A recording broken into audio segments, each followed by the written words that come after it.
Today is our first block lesson. Before I get into that though, I want to just do a little housekeeping and talk about some tools that we're going to be using today.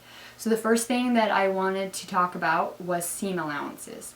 Seam allowances are going to be really important when we are building our blocks and sewing our blocks. It's kind of a much debate when it comes to which seam allowance and you should be using. The debate is normally between using a scant 1/4 inch and a regular 1/4 inch, and usually scant 1/4 inch wins, but I have 3 feet here. You're not going to be able to see them very well on the video, but what I want to show you and what I want you to know is that all 3 of these feet are for my 2 machines that I have. I have a Juki and I have a Janome. And all of them are 1/4 inch feet. They are for the purpose of piecing quilts. But what's interesting is all 3 of them produce a different 1/4 inch.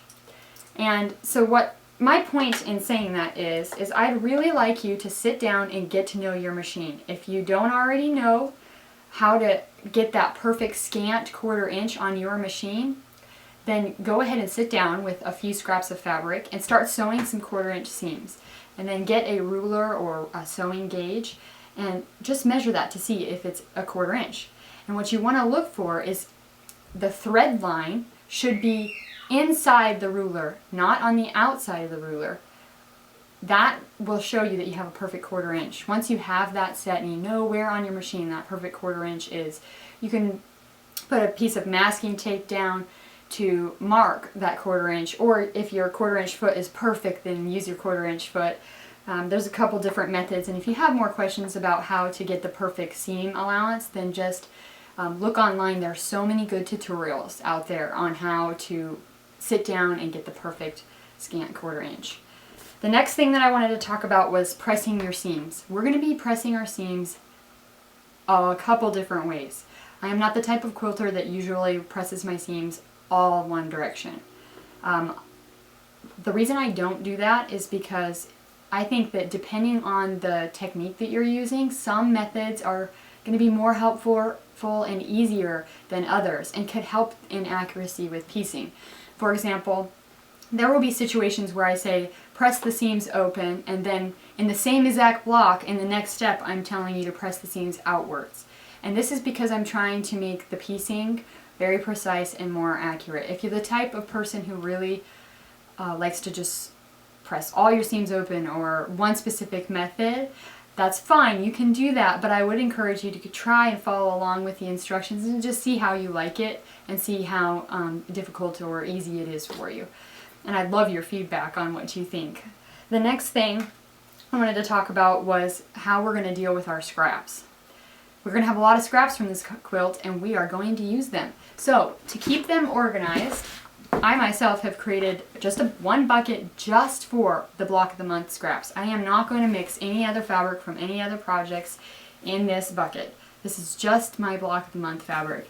And so when I'm working on a project, and you will notice that this month, I can just pull from here and look for a scrap that's going to work the best in the colors that I want.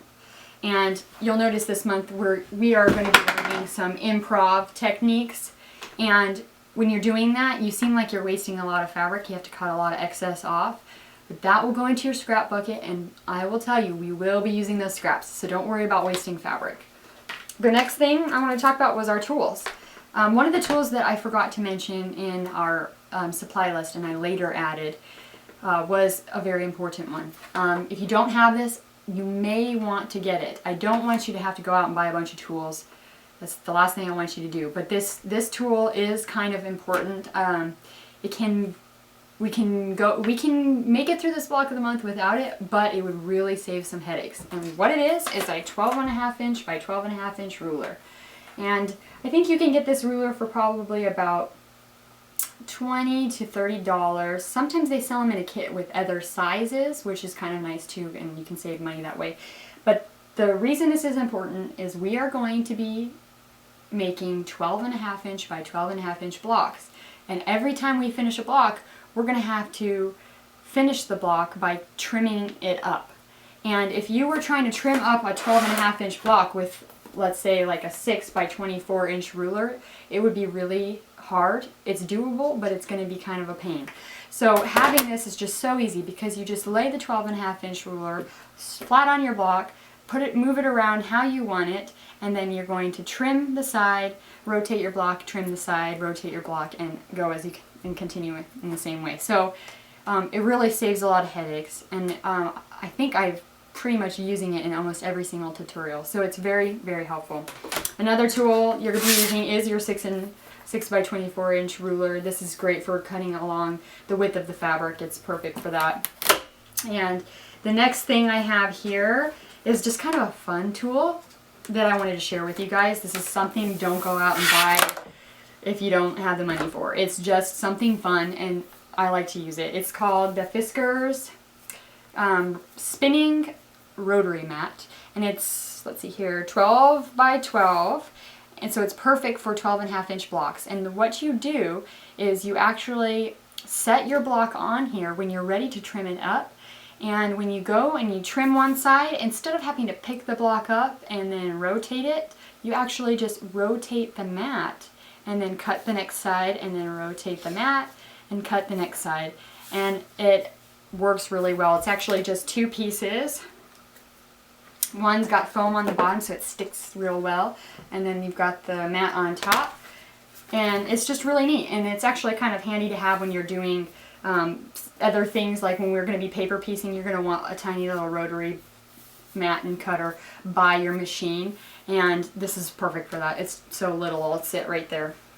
So that's just kind of a fun tool. The next tool is just a basic pair of fabric scissors. We're going to be doing some snipping instead of rotaring on some things. And then of course you're going to need your rotary cutter, which is what I'm using is a 45mm, but you're welcome to use any size that you prefer. And also, as you can see underneath all of my tools here, I have my rotary mat. And I actually am using a 24 by 36 mat, but you can use an 18 by 24, I believe is the size, or any size that you really want. Of course, always the bigger the better, but it's fine if you have something small.